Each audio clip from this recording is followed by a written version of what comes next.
ఆపవయ్యా ఈ వ్యర్థ ప్రసంగం. దేవుడు అన్నింటా ఉన్నప్పుడు గుళ్ళ చుట్టూ తిరగడం ఎందుకు? విగ్రహారాధన చేయడం ఎందుకు? ప్రత్యేకంగా గుడికే ఎందుకు వెళ్ళాలి? రాయిని, రప్పని, కర్రని, లోహాన్ని ఎవరైనా పూజిస్తారా? ఎందుకు పూజించాలి మేము? నేను జనానికి ఏం మాయ మాటలు చెప్పి గుళ్ళో విగ్రహాలు పెట్టి డబ్బులు పొందడానికి కదా.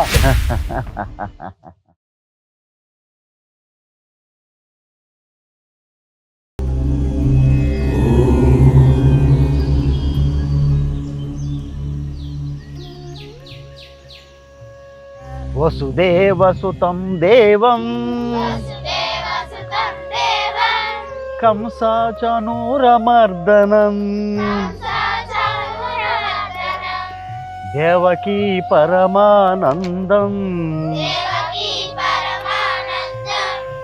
కృష్ణం వందే జగద్గురుం. ఇలా ప్రతిరోజు భగవద్గీత శ్లోకాలని పఠించండి, ఆ దేవుణ్ణి ప్రార్థించండి.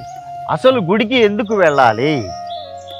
మనందరం గుడికి వెళితే మనకు ఒక ప్రశాంతత ఏర్పడుతుంది. భగవంతుడు సర్వాంతర్యామి అయినప్పటికీ ఆలయాల్లో, తీర్థ స్థలాల్లో సులభంగా లభ్యమవుతాడని, అనుగ్రహిస్తాడని అంటారు.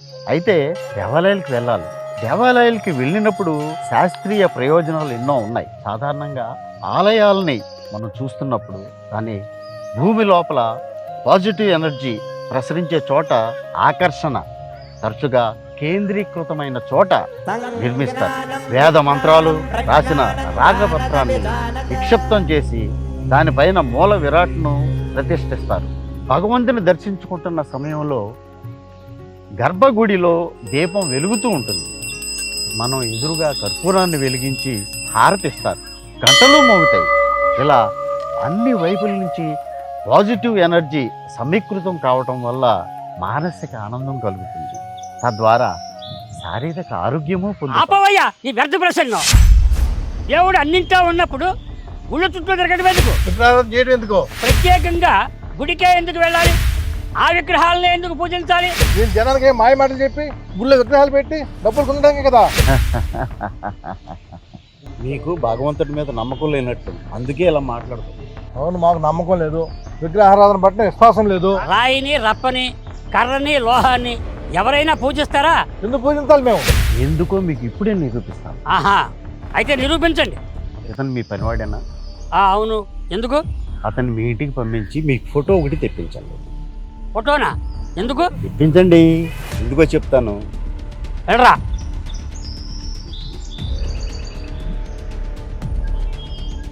ఇదిగో ఫోటో తెచ్చాడు. ఎందుకు? ఆ ఫోటో అతనికి ఇవ్వండి. నీ పేరేమిటయ్యా? రంగయ్య అండి. చూడు రంగయ్య, ఈ ఫోటో మీద ఉమ్మి వేయి. ఆ ఫోటోని కింద వేసి నీ కాళ్ళతో తొక్కు. ఎందుకు స్వామి? చెప్పింది చేయవయ్యా. ఆ ఫోటో మీద ఉమ్మి వేయి, నీ కాళ్ళతో తొక్కు. సన్నాసి, ఏం మాట్లాడుతున్నావు? నా ఫోటో మీద కాలేజ్ తొక్కటి పెట్టి నా ఫోటో మీద ఉమ్మేకి పెట్టి ఏం మాట్లాడుతావు సన్నాసి? నీకు సమాధానం కావాలి కదా, చెప్పు, సమాధానం కావాలి. నువ్వు చెప్పింది చేయవయ్యా. నేను చేయలేను స్వామి. ఎందుకు? ఈ ఫోటోలో ఉన్నది మా అమ్మగారు, మా అయ్యగారు. ఈ ఫోటో మీద ఉమ్మి ఎలా వేయగలను?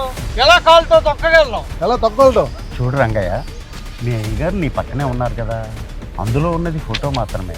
ఫోటో అంటే ఒక కాగితం, అది చూడలేదు, మాట్లాడలేదు, కదలలేదు. కానీ నువ్వు మాత్రం మా అయ్యగారు ఉన్నారు, అమ్మగారు ఉన్నారు, నేను ఉమ్మి వేయలేను, తొక్కలేను అంటున్నావు. నువ్వు ఆ పని చేయలేవు. ఎందుకంటే నువ్వు ఆ ఫోటోలో మీ అయ్యగారిని చూసుకుంటున్నావు. నీకు నీ అయ్యగారి మీద విశ్వాసం ఉంది కాబట్టి ఆ ఫోటో మీద ఉమ్మితే మీ అయ్యగారి మీదే ఉమ్మి వేసినట్లు, ఆ ఫోటోను కాలుతడి తనితే మీ అయ్యగారినే తన్నట్లు నువ్వు భావిస్తున్నావు. అవునా? నిజమా? అవును స్వామి. అర్థమైందా?